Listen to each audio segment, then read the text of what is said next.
हम लोग श्रीमद् भागवतम के तीसरे स्कंद के 30वें अध्याय के 31वें श्लोक से आगे पढ़ेंगे। और यहाँ पर है, 30वें पढ़ा था, एवं कुटुंबम बिभ्राणा उदरम भरम एवव विसृज्य इहो भयम प्रेत्य भुंक्ते तत्फलमीदृशम। यहाँ कह रहे हैं कि एवं इस प्रकार जो कुटुंब का पालन किया, यानी अन्याय करके। कुटुंब का पालन करने में कोई दिक्कत नहीं है, लेकिन पाप करके नहीं करना चाहिए। उदरम कुटुंब भरम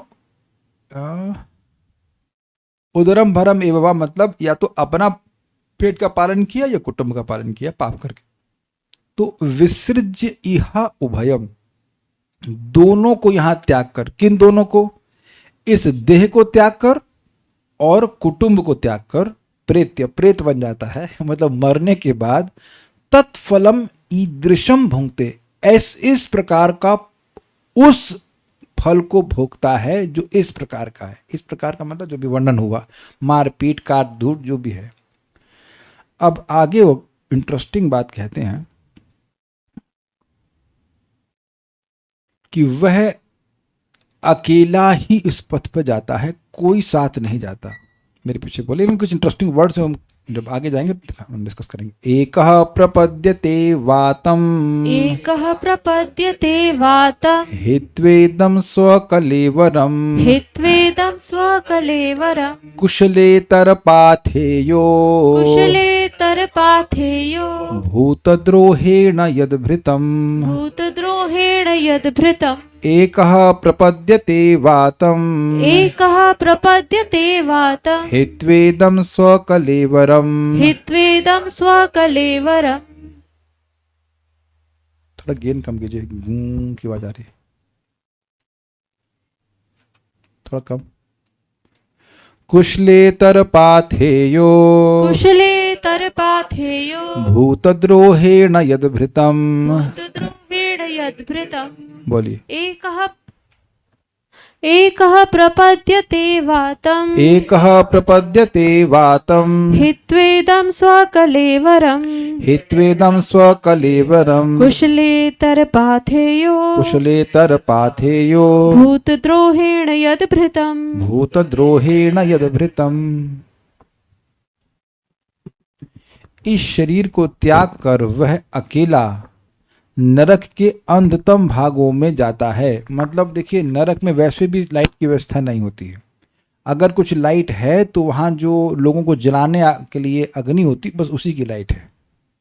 कभी देखा होगा आपने, लाइट चली जाती है तो अपने घर में लाइटर जलाते हैं तो गैस की लाइट से कुछ काम चला लेते हैं। वही मतलब एक सैंपल है। नरक तो नहीं घर, लेकिन उस तरह से कि केवल वहाँ पर सूर्य की रोशनी नहीं, कुछ नहीं, अंधकार। और उसमें भी गहरा अंधकार जाता है। उसका अभी आगे के श्लोकों में आएगा। अंधतामिश्र कहा जाता है, वो हाईएस्ट पॉइंट है अंधकार का, बहुत गहनतम नरक कहा जाता है। और अन्य जीवों के साथ ईर्षा करके उसने जो धन कमाया था वही पाथेय के रूप में उसके साथ जाता है। इसको हम यहाँ व्याख्या नहीं करेंगे, अन्वय में समझाते हैं। पाथेय क्या है भाई? भूत द्रोहेणा, प्राणियों के वैर द्वारा। भाई ये किसी को गला काट करके किसी की हाय लेकर समझते हैं। ये बहुत बार लोग करते हैं कि द्रोह कर रहे हैं, किसी को दुख दे रहे हैं, ऐसे करके वो पैसा कमा रहे हैं। यद भृतम, जिस शरीर को पाला था, उसका ब्रैकेट लगना चाहिए, ब्रैकेट छूट गया। भृत का मतलब होता है पालन करना। तो यद भृतम मतलब जिस शरीर को दूसरों को द्रोह करके पाला था। जैसे कंस कर रहा था फॉर एग्जाम्पल, और ऐसे आजकल बहुत से लोग कर रहे हैं कि कुछ लोगों को मारेंगे काटेंगे तब जाकर उनको धन मिलता है। ये ऐसे स्व यानी अपने, इदम कलेवरम इस शरीर को यहीं हित्वा छोड़कर, कुशल इतर, कुशल का मतलब होता है पुण्य और इतर मतलब होता है, इतर का मतलब किसी को पता है? अलग। बिल्कुल सही उत्तर दिया आपने। इतर मतलब अलग, जो भिन्न हो, जो पुण्य से भिन्न हो। तो पुण्य से भिन्न क्या होता है? पाप। तो ये लैंग्वेज है कहने की, कुशल से इतर, पुण्य से भिन्न अर्थात पाप कर्म फल रूप को पाथेय अर्थात मरण पथ के भोज्य को लेकर। ये क्या मतलब है? पाथेय मतलब टिफिन। जैसे किसी पथ पे जाते हैं तो रास्ते में तो खाने के लिए मिलता नहीं है, तो जो टिफिन लेके जाते हैं वही खाते हैं। अब समझ में आ गया साइंस क्या बोल रहे हैं? जो पाप इस जीवन में किया है वो टिफिन में पैक हो रहा है समझे, और यही डब्बा खुलेगा जाकर के, हाँ भाई खाओ टिफिन में। इस प्रॉप से याद रहेगा सब लोगों को टिफिन। लेकिन हम यहाँ पे बहुत सुंदर बात बताएंगे। श्रील रूप गोस्वामी जी की पद्यावली में भी एक श्लोक है, श्लोक मुझे पूरा याद नहीं है, लेकिन उसमें एक पाथेयम शब्द है भगवान के नाम के लिए, कि मोक्ष के मार्ग में पाथेय क्या है? पाथेय क्या है? भगवान का नाम। अभी हम श्लोक एकदम से नहीं कोट कर सकते हैं, लेकिन वो श्लोक प्रभु जी ने प्रवचन दिया था, श्रीमान मुकुंद दत्त प्रभु ने, उसमें वो श्लोक कोट किए थे। बहुत सुंदर श्लोक है कि मोक्ष, यहां पर जो पाप का मार्ग है, अंधकार का मार्ग है, उसमें टिफिन क्या है भाई? जो उसने पाप किए हैं उन पापों का जो फल है वही उसमें पैक किया जा रहा है। तो पाथेय कर समझ गए आप? नरक जाके वो कितना पाप कर सकता है? नहीं, कुछ नहीं कर सकता है। लेकिन वो जो पाप यहाँ पे टिफिन दिया वो भर भर के गए हैं। मतलब ऐसे तो छोटा सा टिफिन दिखा रहा हूँ आपको, लेकिन भर भर करके उसका पाप वहाँ पे मिलता है, उसको उसका पाप का फल भोगना पड़ता है। ये पाथेय का सेंस आप समझ गए? बहुत सुंदर शब्द है यहाँ पर, कि वहाँ कोई पाप नहीं कर रहा है, जो इसने पहले पाप किया, जैसे हम पहले जो भोजन बनाते हैं वो टिफिन में आगे खाते हैं, है ना?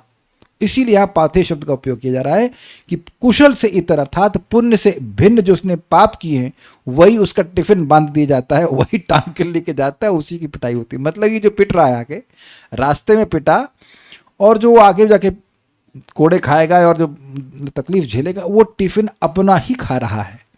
ऐसा नहीं सोचना चाहिए कि जमराज के दूत उसको एक एक्स्ट्रा भी कोड़ा मारते हैं। मारते बहुत सारे हैं लेकिन एक्स्ट्रा एक भी नहीं। वैसे कोई कहीं गिनती कौन कर रहा है? यमराज जी का सिस्टम रहता है। अगर 1000 कोड़े मारने हैं तो 1001 नहीं होगा, 1000 ही होगा, क्योंकि टिफिन उसका है, उन लोगों की तरफ से नहीं बांधा गया है। ये कुछ समझ रहे हैं? This is very nice. So कर्म फल भुक पुमान, व्यक्ति अपने ही कर्म का फल भोगता है, अपने ही।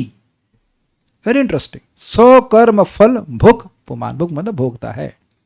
तो ये उम्मीद है कि मुझे इस पूरे श्लोक में पाथेय शब्द सबसे अच्छा लगा था। बट सेंस कि जो हम यहां कर रहे हैं वो सब डिपॉजिट हो रहा है, टिफिन में भर रहा है, अब जो खाना है तुम खाओ। आप जानते हैं कि स्वर्ग में भी ये सीन है।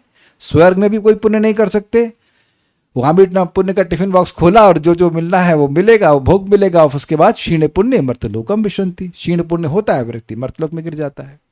बट ये पाथेय का सिस्टम बहुत अच्छा है। लेकिन आप जानते हैं कि भगवान का नाम, भगवान का भक्ति जो पाथेय का निर्माण कर रही है वो आनंदमय है और इस मोक्ष के मार्ग में अग्रसर होता जा रहा है। ध्यान रखिएगा कि जिसने एक बार भी हरि का नाम बोला है उसने मोक्ष के मार्ग पर चलने के लिए कमर को कस लिया। You understand this words? कमर कसना, तैयार हो गया। या वो दूसरा भी श्लोक है कि मोक्ष के मार्ग पर आगे बढ़ गया है। तो जैसे जैसे व्यक्ति भजन करता जा रहा है, भगवान का नाम बोलता जा रहा है, वो और मुक्त क्रमशः होता जा रहा है, वो उस मोक्ष के मार्ग पे आगे बढ़ रहा है। तो वहां भगवान के नाम को, उस श्लोक में भगवान के नाम को पाथेयम कहा गया है इस मुक्ति के मार्ग में। मैं ढूंढ के श्लोक बताऊंगा अगर मिल गया तो। एक्चुअली वो फोलियो मेरे हाथ से चला गया, बट नहीं हो, it's not there with me, but शब्द है पाथेय। समझ आ गया? एक अकेले ही टिफिन लिया और अकेले चला। अकेले ही मतलब अन्य जिनको भरण पोषण कर रहा है वो साथ नहीं जाएंगे, एटलीस्ट अभी। भाई क्यों? पाप की कमाई खाएगा तो उसको भी पाप लगेगा, लेकिन मरा तो साथ नहीं ना। समझ रहे ना बात? तो मरेगा तो आदमी अकेला अकेले मरेगा तो वो अपना पाप लेकर के जाएगा, उसकी कोई कमी नहीं आएगी। जैसे कोई कहे कि वे व्यक्ति, अमुक व्यक्ति मांस खा रहा है, लेकिन जो उसको काट रहा है, जो उसको ट्रांसपोर्ट कर रहा है, जो उसका पैसा दे रहा है, जो उसको पका रहा है, कभी कभी माताएं ये कहती हैं कि हम खाते नहीं हैं, हम बनाते हैं। हाँ ठीक है, आप मांस तो नहीं खाती हैं लेकिन पाप जरूर खाती हैं, क्योंकि बनाने वाले को भी उतना ही पाप लगता है जितना कि खाने वाले को। और मान लो ना खाए, और आजकल हेल्थ वीडियो से बनाते हैं कि आप लोग सब्जी ले सकते हैं, रोटी ले सकते हैं, और कभी कभी once in a week fish ले सकते हैं, मीट ले सकते हैं। मैं बोल नहीं रहा हूँ लेने के लिए, मैं बोल रहा हूँ। मैंने कहा ले भाई ये तो आज, और लाइक बटन दबाइए और सब्सक्राइब कीजिए। आप लोग अभी have you come across such videos? शुरुआत अच्छी वीडियो की होगी, वो वेजिटेरियन बात बताएगा, बाद में कभी मांस भी खा सकते हैं। फालतू में काहे इंस्पायर कर रहे हो लोगों को? ऐसे तुम्हारे पाप कम है क्या? तो जो बोलने वाला, इंस्पायर करने वाला, उसको भी उतना ही पाप लगता है। तो लेकिन यहां बात क्या है कि जो उसने पाप किया वो उसके लिए अकेले भोगेगा। तो अकेले ही, एक अकेले ही वातम प्रपद्यते। अब वातम शब्द बड़ा इंटरेस्टिंग है। वात से क्या समझती हैं वेदवादिनी आप? हाँ, वायु। हम भी वात मतलब तो वायु होती, वात पे तो कफ। तो अभी मैं इस पर रिसर्च नहीं कर पाया कि वात मतलब अंधकार कैसे होता है, but that's how it has been translated. नरक के अंततम भागों में प्रपद्यते यानी प्रवेश करता है। प्रवेश कैसे करता है उसकी व्याख्या आप सुन ही चुके हैं, तो उसको क्या बोले। बहुत अच्छी व्याख्या रही है प्रवेश करने की, सारार्थ दर्शनी। कुशल प्लस इतर पाथेय, कुशलेतर पाथेय। कुशल से पृथक अर्थात अमंगल पाप ही पाथेय अर्थात मरण पथ का भोज जिसका है वह व्यक्ति प्रवेश करता है। समझे बात? उसके टिफिन में क्या है? पाप ही पाप। और इस टिफिन में क्या रखा है? पाप ही और पाप भरा रखा है। समझ आ गया? जैसे अगर आपको याद हो 3.13 भगवद गीता में भगवान क्या कहते हैं? यज्ञशिष्टासिनः संतो मुच्यन्ते सर्व किल विषय भुंजते तद्घम पाप ये पचन्त्यात्म कारणात्। तो जो लोग भगवान को भोजन अर्पण करके ग्रहण करते हैं वह तो सारे अनर्थों से मुक्त हो जाते हैं, लेकिन जो अपने लिए भोजन करते हैं तो वो केवल पाप खाते हैं। तो प्रपात वहां पे तात्पर्य में लिखे हैं कि वो जो राइस दाल चावल जो खा रहे हैं वो सान सान करके पाप खा रहे हैं। थोड़ा दाल पाप देना, अरे थोड़ा दाल पाप लीजिए, अरे बाप थोड़ा दाल पाप लो, और वो दाल लिया और वो चावल लिया, सब सान सान करके पाप ही खा रहा है। इस जगत में और बंधन में पड़ जा रहा है।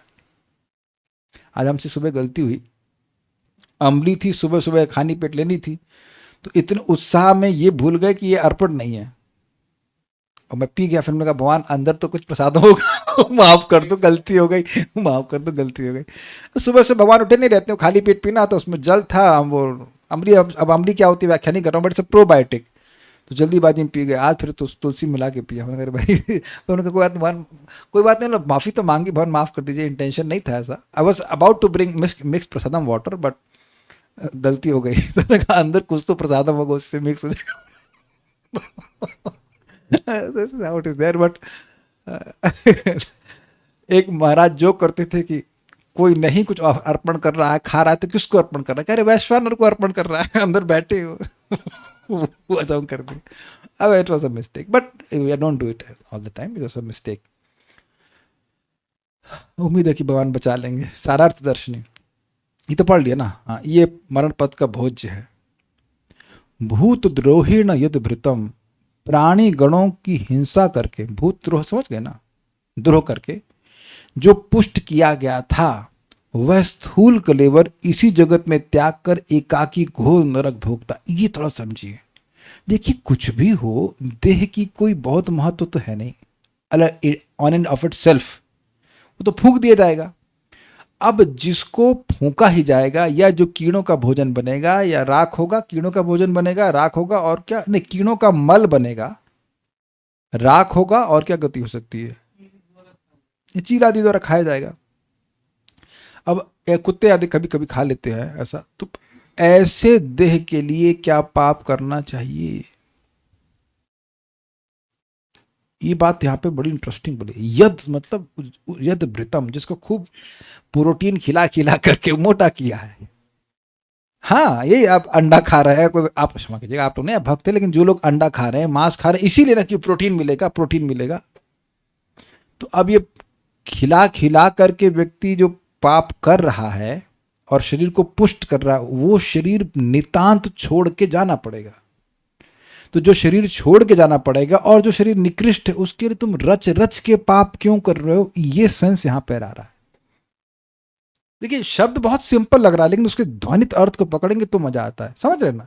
जिसको पाल पोस के बड़ा किया, अपनी देह की बात कर रहे, दूसरे की बात नहीं कर रहे हैं। जिसको पाल पोस के बड़ा किया, जिसमें क्या सिक्स पैक बनाए और जो भी मतलब मसल बनाए, ये बनाए, खाओ भैया प्रोटीन, कोई आप बात नहीं, लेकिन वेजिटेरियन सोर्स में खा लो, क्या कठिनाई है। लेकिन ये हिंसा करके, मांस खाकर, गो मांस आदि खाकर के भाई बहुत बड़ा पाप कर रहे हैं। हमें राधिका प्रभु नहीं आए, वो बड़ा एक पाप वाली कहानी बड़े रस सुनते हैं। तात्पर्य पढ़िए, तात्पर्य पढ़िए।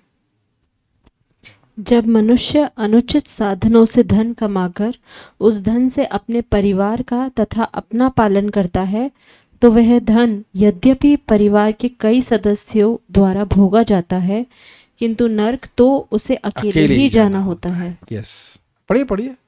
जो व्यक्ति धन कमाकर या दूसरे की स्पर्धा करके जीवन का आनंद उठाता है और जो अपने परिवार तथा मित्रों के साथ आनंद उठाता है, उसे अकेले ही ऐसे हिंसक तथा अवैध जीवन के पाप कर्मों का फल भोगना पड़ेगा। एक चीज आपने नोटिस करी है कि अगर हम दूसरों से स्पर्धा ना करें तो पाप करने की संभावना काफी कम हो जाती है। Have you noticed? ये बात समझ में आ गई आपको? Is called competitive sense gratification. समझ में आ गया? बताइए क्या होता है। उसके पास गाड़ी है तो मुझे भी चाहिए, अब अपने पास इतना धन नहीं है तो पाप करके धन कमाएगा। Exactly, that's a whole point. अगर हम जो है उसमें संतुष्ट हों तो आप देखेंगे कि पाप करना नहीं पड़ता है। काले कृष्ण कुछ सही बोल रहा है गलत? If a person is satisfied with whatever meager earnings he has, then he won't do sin.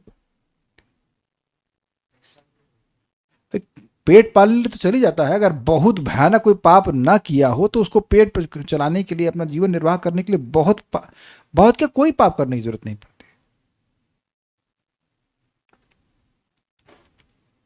लेकिन ये धोखेबाजी करने के लिए पीछे कोई नीड होती है और उसके greed, need,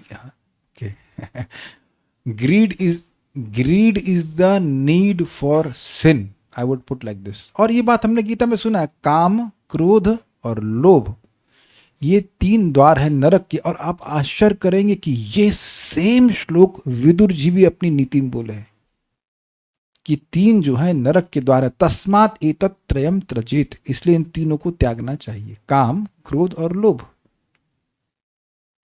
as a matter of fact ये जो श्लोक है ना, मन ही व्यक्ति का रिपु है, मन ही मित्र, वो है भी बोले हैं।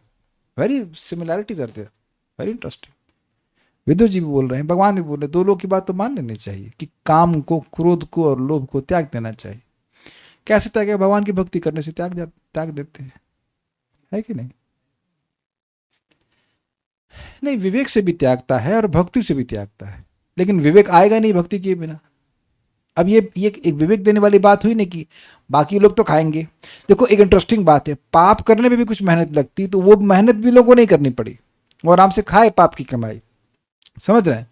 और इस व्यक्ति ने पाप करने में मेहनत खाई, हो सकता है पुलिस भी पकड़ लेती, या ना पकड़ी और उसके बाद मान लो पुलिस पकड़ेगी तो पिटाई करेगी, और नहीं मान लो पकड़ी, बच गए भैया, तो अब यमदूत पकड़ेंगे। डजंट मेक सेंस ये बात है। उदाहरणार्थ बोलिए। कुछ बोलिए। प्रभु जी, यहाँ पे लिखा है किंतु नरक तो उसे अकेले ही जाना होता है। तो उसका मतलब उस समय में वो अकेले जाएगा। क्योंकि पिछले एक श्लोक में कहा था वो और उसके परिवार वाले भी, देखिए समझिए, में भोगते हैं, परिवार वाले भोगते हैं, लेकिन इस सेंस में कि तुरंत तो नहीं मरेंगे ना। अब मान लीजिए किसी कोई ये चिकन का व्यापार कर रहा है, मतलब क्या कहेंगे उसको, बुचर, क्या बोले हिंदी, कसाई है, तो अब उसकी कमाई से कोई खा रहा है तो उसका भी तो मन दूषित होगा, उसका भी इंद्रिय दूषित होंगी। लेकिन वो तो जब नरक जाएगा तब जाएगा ना। उसके बीच में हो सकता हो कि भगवान की भक्ति कर ले, कुछ प्रसाद खा ले, it can be many possibilities. लेकिन अगर वो नहीं करेगा तो गिरेगा। जैसे अगर आप देखिए, अर्जुन भी तो बोले हैं कि पतंती नरके अशुच, नहीं सॉरी, वहां नहीं, प्रथम अध्याय में बोले हैं ना कि जो लोग कुल धर्म को नष्ट करने वाले हैं तो वो सब नरक में गिरते हैं, उनके जो पूर्वज है वह भी नरक में गिरते हैं। तो वो भी सिस्टम है, लेकिन यहां पर जब वो जा रहा है तब वो अकेले जा रहा है, ये बात कह रहे हैं। आगे पढ़िए।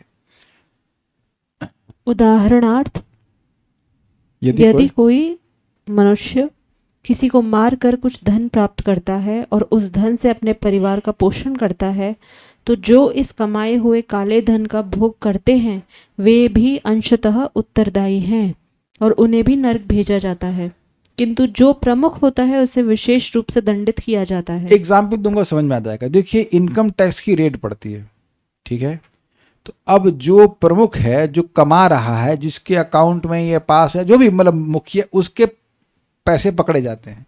तो जेल किसको होती है? इधर पूजा माता जी है कि नहीं? किसको है? और शेयर नहीं है, आज नहीं है ना, ठीक है। तो जिसके नाम पर धन पकड़ा गया है उसको पकड़ा जाएगा, लेकिन उस धन को भोगने वाले कौन है?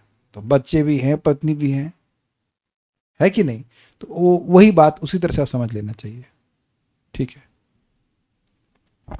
भौतिक भोग का फल यही है कि पाप फल ही उसके हाथ लगता है, धन नहीं। क्या statement! This is very heavy statement, this is mind blowing. अगर आप विचार करेंगे, प्रभुपाद जी ना थोड़ी सी लाइन लिख देते हैं, एकदम मजा आ गया सुन करके।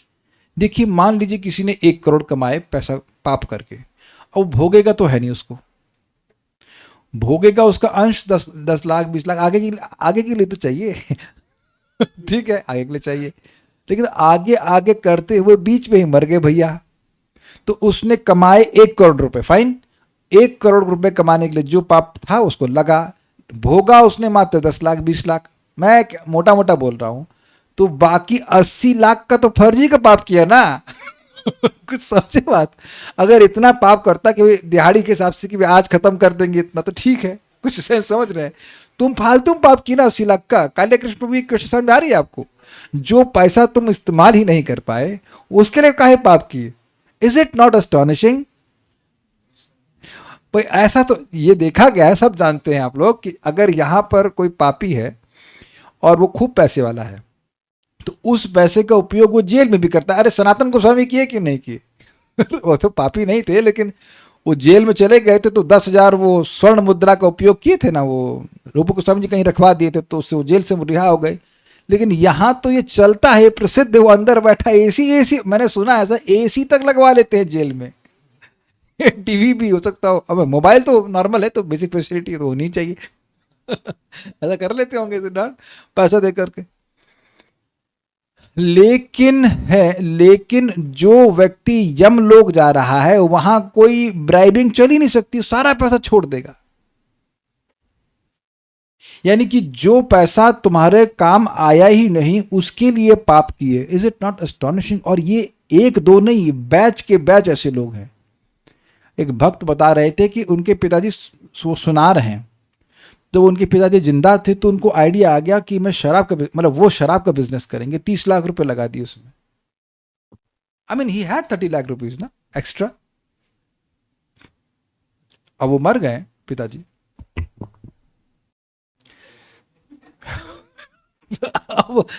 तो अब देखिए कि क्या भाई 30, अच्छा मान लो शराब पीते भी, शायद नहीं पीते थे, तो 30 लाख की तो शराब भी नहीं पी पाते अगर वो पीते तो कम से कम। और 30 लाख की शराब को खोल कर कितने लोगों को शराब पीने की सुविधा दान प्रदान करी है, तो उससे तो कितना पाप लगेगा। पता नहीं वो बिजनेस बंद किया कि नहीं किया, हमको नहीं पता, लेकिन इज इट नॉट फुलिशनेस? यही शास्त्र सुनने से फायदा हो जाता है। शास्त्र सुनने का फायदा होता है कि जो फर्जी।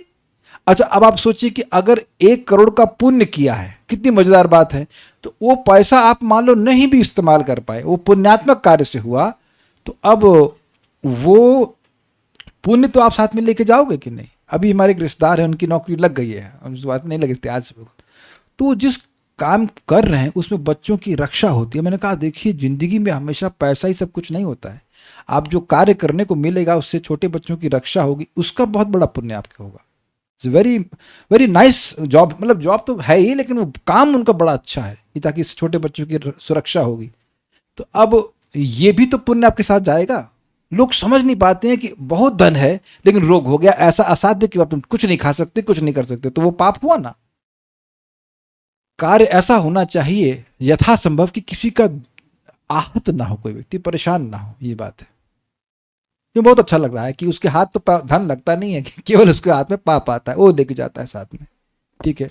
उसके द्वारा कमाया धन इसी संसार में रह जाता है और वह अपने साथ केवल कर्म फल ले जाता और है। यह भी देखिए काफी संभावना है कि उसका बच्चा भगवान दामोदर को दीपदान ना करे।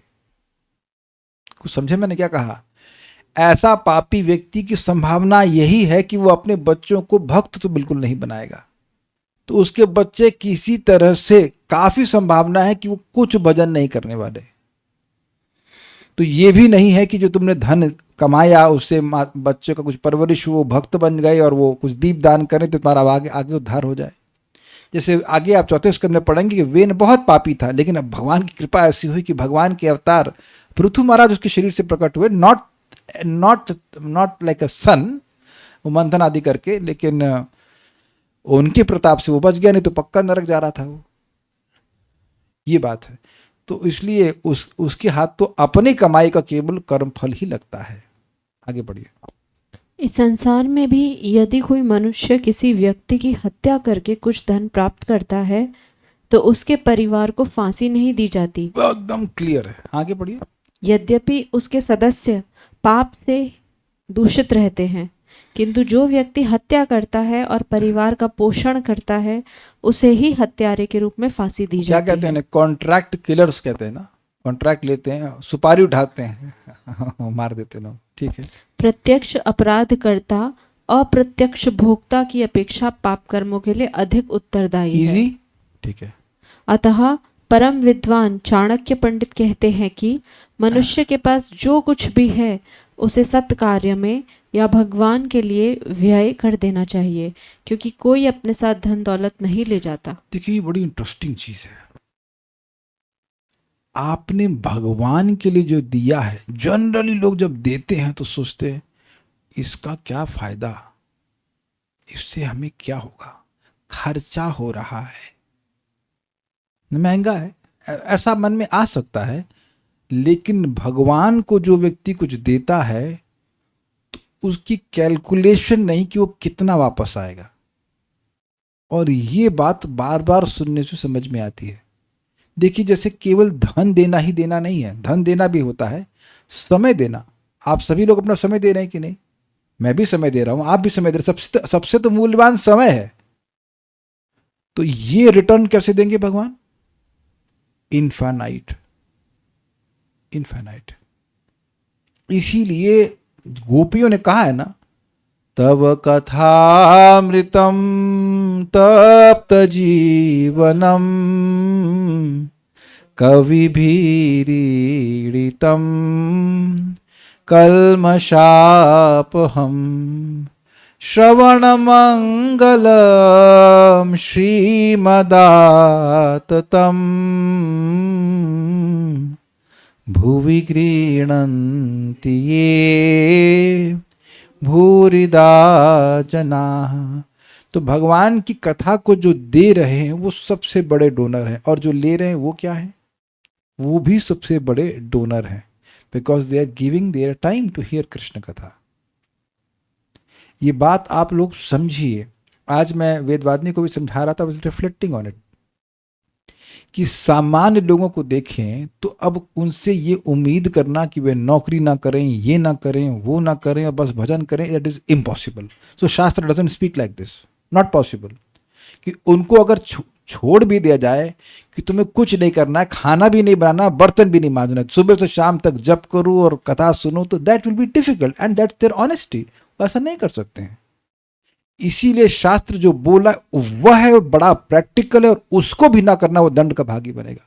सायः प्रातः गृणन भक्त्या दुख ग्रामा विमुच्यते। अरे सुबह शाम तो कम से कम भगवान की भक्ति की जा सकती है, भगवान का श्रवण कीर्तन किया जा सकता है, और उससे भी दुखों के समूह से व्यक्ति मुक्त हो जाएगा। तो दोष क्या है समाज का इस समय? कि सुबह और शाम भी भगवान के लिए नहीं है, जबकि नॉर्मली नौकरी में सुबह शाम छोड़ दिया जाता है। हम नॉर्मली बोल रहे हैं आजकल लोग, क्योंकि मतलब नाइट शिफ्ट और क्या क्या सब कर रहे हैं, वो तो उन लोग तो का दुर्भाग्य है। लेकिन आप इस बात को थोड़ा समझिए। 8 घंटा काम कर लीजिए, चलिए और मन कर रहा है 1 घंटा 9 घंटा कर लीजिए, बड़ा अच्छा लग रहा है। लेकिन ये नहीं है कि अब दिन में भी और रात में भी और सुबह भी लगा पड़ा काम है। इसके लिए मनुष्य जीवन नहीं है। That's an absolute waste. मैं उन व्यक्ति को बोल रहा था कि आपको 10 से 6 जॉब है, उसमें भी शनिवार इतवार छुट्टी, बहुत अच्छा काम है। लेकिन वो थोड़ा दुख मुझे लगा कि हाँ जो समय बचेगा मैं बिजनेस के इस्तेमाल करूँगा। अरे यार कुछ तो जब करो। Anyways is not really a devotee not right now, but अगर 10 to 6 का जॉब है then it is actually perfect. ये परफेक्ट है। मैं अब आज देख रहे मैं कुछ अलग डायरेक्शन में जा रहा हूँ भाई। ये ऐसा नहीं है कि जो लोग जॉब कर रहे हैं उन्हें छोड़ दिया जाएगा तो दिन भर जॉब करेंगे। Job they will not do job, तो वो अधिकार नहीं है, तो that's all right, that's all right.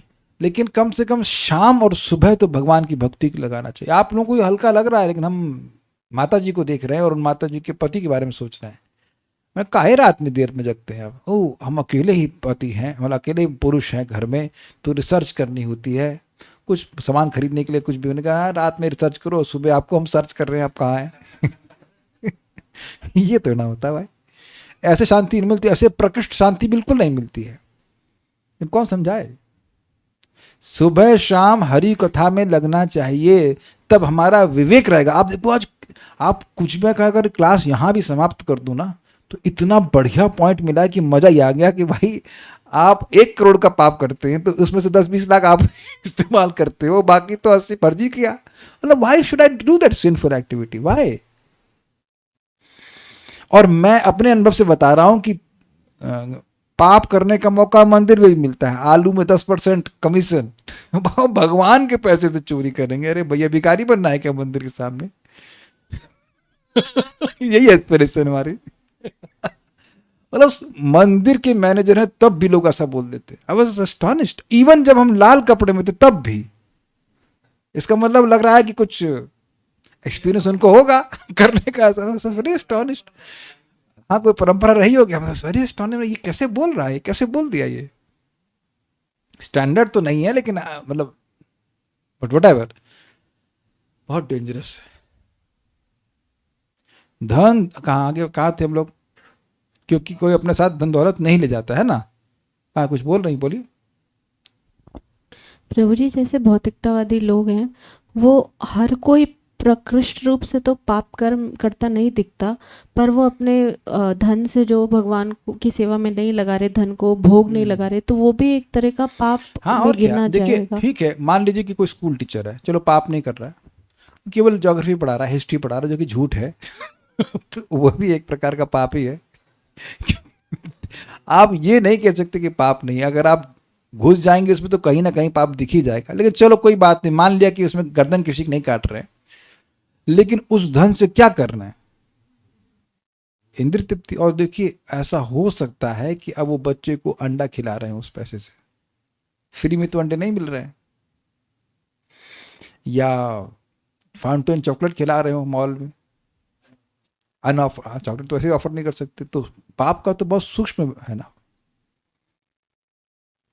और बहुत तरह से ये जो कॉकरोच को मारते, पहले तो घर में सफाई नहीं रखते, फिर कॉकरोच आ जाएगा फिर उसको मारते हैं, चूहे को पकड़ के मार देते हैं, चूहे के लिए गोली खिला देते हैं, तो वो सब तो पाप है ना।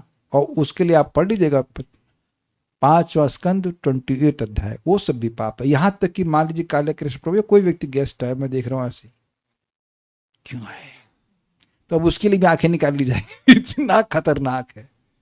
तो पाप का बहुत बड़ा विस्तार है ना। अरे यह परंपरा है कि दुश्मन भी आए तो उसको ऐसा व्यवहार करना चाहिए कि ऐसा लग रहा है कि हमारा परम मित्र है। No what to talk of any other person. तो वो सब बातें हैं, आगे पढ़िए। धन दौलत यही रही आती है और यही नष्ट रही जाती होना चाहिए।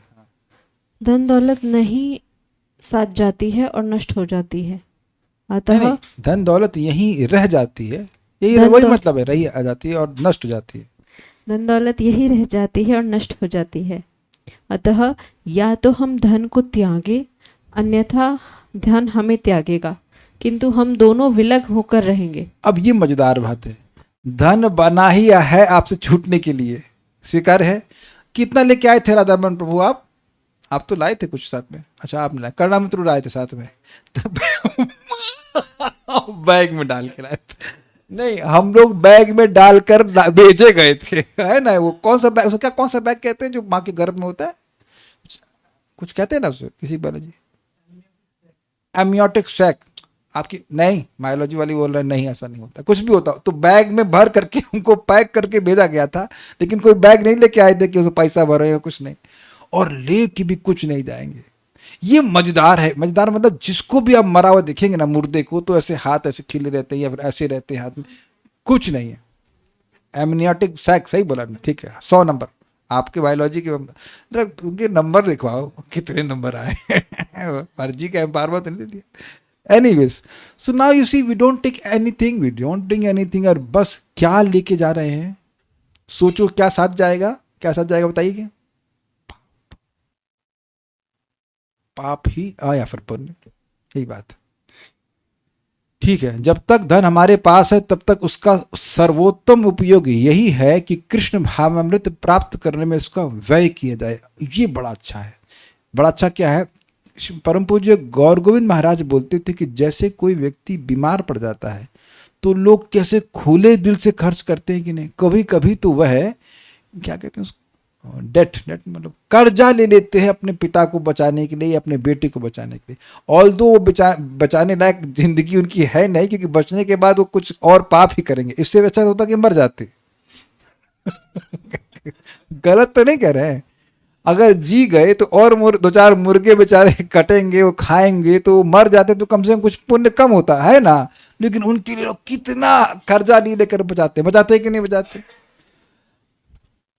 उस तरह से व्यक्ति को सहायता करनी चाहिए, धन का उपयोग करना चाहिए भगवान की भक्ति के लिए। अगर कोई भक्त है, उसको कुछ जरूरत है भगवान की भक्ति करने के लिए, तो सहायता करना चाहिए। बहुत बड़ा उपकार है, you just can not imagine. देखिए, एक सिंपल सी सेवा है कि प्रसाद ही किसी भक्त को दिया है। अब देखो, अच्छा प्रसाद खाने के बाद कितना उत्साह आ जाता है, आप लोग को नहीं आता है? अच्छा, मैं गलत लोगों को एड्रेस कर रहा हूँ। बस कुछ नहीं, जली हुई दाल खाइए कला, फिर देखिए कितना बढ़िया चैंटिंग होता है। और आपने खुद से बनाई तो अलग बात है, किसी को गाली नहीं देंगे, लेकिन अब दूसरा बना के दिया, जली दाल, कच्ची रोटी या कच्चा चावल या मिर्ची वाली सब्जी से खाते एसिडिटी हो जाए, हमें कुछ बातें याद आ रही हैं, यू बिकम एब्सोल्युटली डिस्करेज्ड। वो फिर अब कृष्ण का यश छोड़ करके ये सब बातें करना शुरू करेंगे, ये क्या बना दिया इस तरह। I am just telling from my experience. इन्हें 3 दिन से बना नहीं कि 3-4 दिन से बना।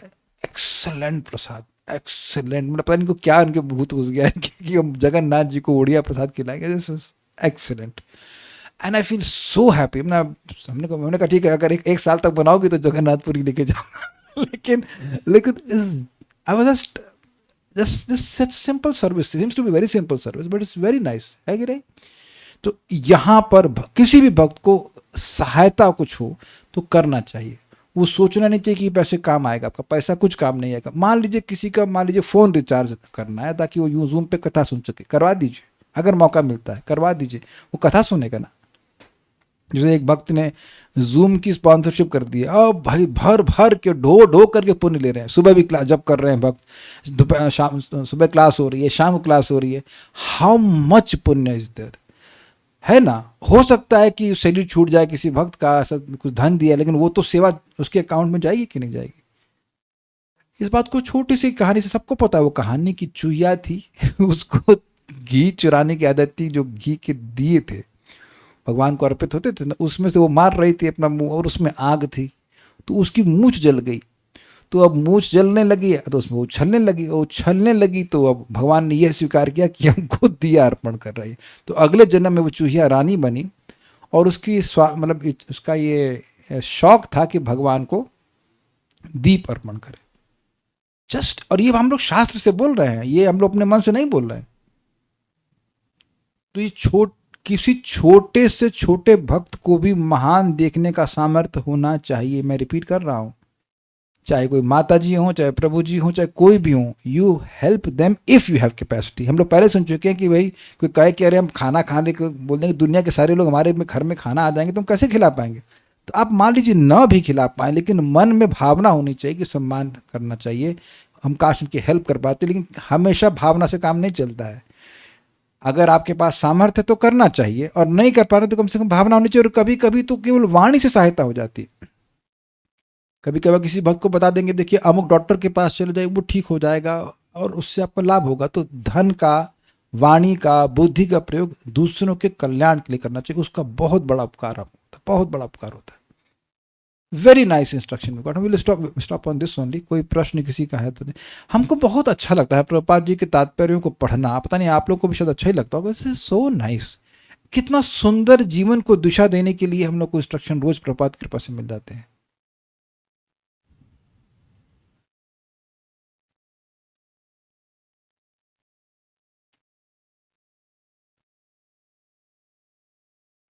तो भारत कंपोज प्रभु, आपने श्लोक तो भेजा, कृष्ण तो दिए पद पंकज पंकजांतम, लेकिन एआई से ढूंढ के भेजे हैं, लेकिन ये पाथेयम नहीं है। ये पाथेयम नहीं है, इतना आसान नहीं है कि आपको बस एआई बता देगा, और कुछ नहीं है। ठीक है, एक भक्त बोल रहे हैं मूर्ख है उसने पाप की सेविंग्स कर दी। ये अच्छा है, savings of the sin, savings of the sin. ठीक है, रिलेटिव आते हैं तो मन में आता है कि क्यों आ गए, कब जाएंगे। देखिए एक बात समझिए, रिलेटिव आएंगे और वह आपको भक्ति में परेशान करेंगे इसलिए थोड़ी सी भावना आ जाना ये गलत नहीं है, लेकिन उनसे द्वेष नहीं होना चाहिए। और अगर आपके लिए सेपरेट रूम है तो आपके रूम में घुस के तो कोई परेशान नहीं कर रहा है। So you can, even if relatives come, you can have your absolute life, है ना। तो वो तो कठिनाई नहीं है। आज मैं एक भक्त को बात बता रहा था, उन्हीं रिश्तेदार को मैं समझा रहा था, separate point and very important point. If you don't value your time, nobody value yours. अगर हम अपने समय की वैल्यू खुद नहीं करते हैं तो दूसरा भी नहीं करने वाला है। तो मैं उनको समझा रहा था कि कोई मुझसे कहे 4 बजे पर जैसे मिलने आना है, तो मैं बोला नहीं, मैं नहीं मिल सकता, मैं क्लास उस टाइम तैयार करता हूँ, रात में नहीं पढ़ता हूँ, दिन में पढ़ता हूँ। तो आपके चक्कर में, एक व्यक्ति के चक्कर में कितने भक्तों का नुकसान हो जाएगा, क्लास कैंसिल करनी पड़ेगी। तो आई डोंट जस्ट ब्लैंकली से मैं नहीं मिल सकता, नहीं मिल सकता। आप बुरा मानो या कुछ भी, कौन बुरा मानेगा भाई। कोई ये तो, कोई मेरी क्लास में बाधा बनने का निमित्त तो नहीं बनना चाहेगा ना। इट्स मेक सेंस ना। हम दूसरे अभी घर में गए थे तो हमने 8 बजे के, हमने कहा अब हम चलते हैं सोएंगे। भले मैं तुरंत नहीं सोया, वो मेरा टाइम है, लेकिन अब आपसे बात करने का समय अभी तक था कि 8 बजे तक बात करूंगा और नहीं करूंगा, बस फिनिश। इट इज नॉट, कैसे मैं समझाऊं इसको, it is not hard heartedness, but we have a goal in life and a very high goal, है कि नहीं। तो ऐसा तो नहीं कि कोई व्यक्ति हमारा टाइम को बर्बाद करता चला जाएगा और उसके बाद हम पछताते रहे। तो अगर कोई रिलेटिव आ भी रहा है तो आप अपना पाँव छूइए और निकल लीजिए, अपना वदन करिए। लास्ट क्वेश्चन, जब वो पाथे को खा रहा होता है तो क्या उसे पता रहता है कि वो कौन से पाप का भोग रहा है नरक में। अच्छा पॉइंट है ये। अगर आपको याद हो तो हमने कुछ 2-3 श्लोक पहले पढ़ा था कि जब उसकी पिटाई होती है, नरक पहुंचने के बाद छोड़िए, वो रास्ते में उसको याद आने लगता है कि इसके लिए पिट रहे, हो सकता है गाली भी देते होंगे, साले ये इसलिए बोल रहा होता, ये तो मार खा रहा है ना, वो उसको तो कष्ट दिया था ना इसलिए मार रहे हैं। एग्जैक्टली फ्लैशबैक होता है। और ये तो स्पष्ट है, अगर पाथे से तुलना की जाए, जब टिफिन में जो खाते हैं, हाँ ये छौक मार रहा था इसलिए। तो ये अनुभव तो रहता है, तो याद रहता है उसको, ही इज रिमाइंडेड। लेकिन उसको नाम बोलने की स्मृति नहीं होती है। ये अमेजिंग बात है कि नरक में नाम बोलने की नहीं होती। लेकिन एक बात और बोल दूं आपको, अगर किसी के मन में हो कि हमारी माँ मर गई, हमारे चाचा मर गए, बेचारे पाप कर रहे हैं, तब क्या से पाप किए थे, वो नरक में होंगे, तो क्या करना चाहिए। इसके लिए हम लोग ने 3रे अध्याय भगवत गीता की महिमा सुनी है ना। एक व्यक्ति था, वो ब्राह्मण था, बहुत पापी था, वो मर गया, वो नरक चला गया। एज अ मैटर उसके भाई भी चले गए थे, सब कुटुंब इसी प्रकार का था। तो एक लड़का पैदा हुआ उनका, वो काशी जा रहा था उनका तर्पण करने के लिए। तो रास्ते में जिस पेड़ के नीचे बैठा था, वहाँ उसके पिता प्रेत बन के बैठे हुए थे, बड़ा दुख भोग रहे थे। तो वहाँ पर उन्हें बोला कि तुम गीता के अध्याय का पारायण करो। तो भगवत गीता का पाठ करने से फिर उन्हें उसको अर्पित किया, तो तुरंत ही वैकुंठ से विमान उसको लेके चला गया। फिर उसने कहा कि हम सारे रिश्तेदारों का उद्धार करते हैं, गिन करके, चाचा का, मामा का, जो भी सारे पापी होंगे उन सबके नाम बोल बोल कर उसने पाठ किया और सब उद्धार हो गया। तो पॉइंट क्या है कि अब हम खुद भक्ति कर रहे हैं तो उससे अन्य पूर्वजों का भी उद्धार होता है। That is also very good. इसलिए हम सबको नहीं समझा सकते, अपने हमारे लिए इंपेरेटिव है कि हम जितनी भक्ति हो सके करें, तो हमारा तो कल्याण होगा, अन्यों का भी कल्याण होगा। मैं ये बात रहस्य खोलता हूँ, बड़ी मजेदार बात है, कल सुबह पढ़ाऊंगा अगर हुआ तो। ये सबको पता है कि भगवान ने संदीपनी मुनि के मरे हुए पुत्र को वापस लेके आए। This is brilliant. हमसे पच नहीं रही बात, तुमसे नींद नहीं आएगी रात में, हमको बताएंगे नहीं आपको, मजेदार बात। तो संदीपनी मुनि का लड़का मर गया था, उसको राक्षस खा गया, फिर वो यमराज के पास चला गया। तो अब भगवान यमलोक जाकर के उनके बेटे को वापस लाए। तो वो वहां पॉइंट हो रहा है कि भक्तों के प्रारब्ध को भगवान ध्वंस करने वाले हैं। तो ये प्रारब्ध ही था कि उसको इतने समय जीना था, उसके बाद मर जाना था, लेकिन अब मृत्यु से वापस लेके आ गए संदीपनी मुनि के पास, तो प्रारब्ध नष्ट हुआ कि नहीं। लेकिन पॉइंट क्या है, पॉइंट ये है, आश्चर्यजनक पॉइंट कि भक्त तो सांदीपनि मुनि है, बेटा तो नहीं है। तो वहां पे जीव गोस्वामी जी स्पष्ट कहते हैं कि पिताजी के संबंध से बिना साधना के भी उनके बेटे को भगवान ने भक्त मान करके भक्त बना दिया और उनके प्रारब्ध का नाश कर दिया। This is mind blowing, this is mind blowing. इसीलिए हमें भक्ति करनी चाहिए। जितना अच्छे हम भक्ति करेंगे, हमारे अगर जो रिलेटिव्स हैं वो भक्त न भी हों तो भी भगवान उन पर कृपा करेंगे। हम 2 प्रमाण आपको दे दिए भगवद गीता तीसरे अध्याय की महिमा से, और कल तो पढ़ाऊंगा ही आपको मैं 10th कैंटो से। Very astonishing. ये सोचा कभी इस तरह से? आपने लीला तो सुनी है, लेकिन ये प्रारब्ध है ना कि मर गया व्यक्ति, उसको जिंदा कर ली। So amazing, so many things are there. Let us keep on hearing Bhagavatam. We'll stop now. Shrimad Bhagavatam की जय, श्रील प्रभुपाद की जय, निताय गौर प्रेमानंदे।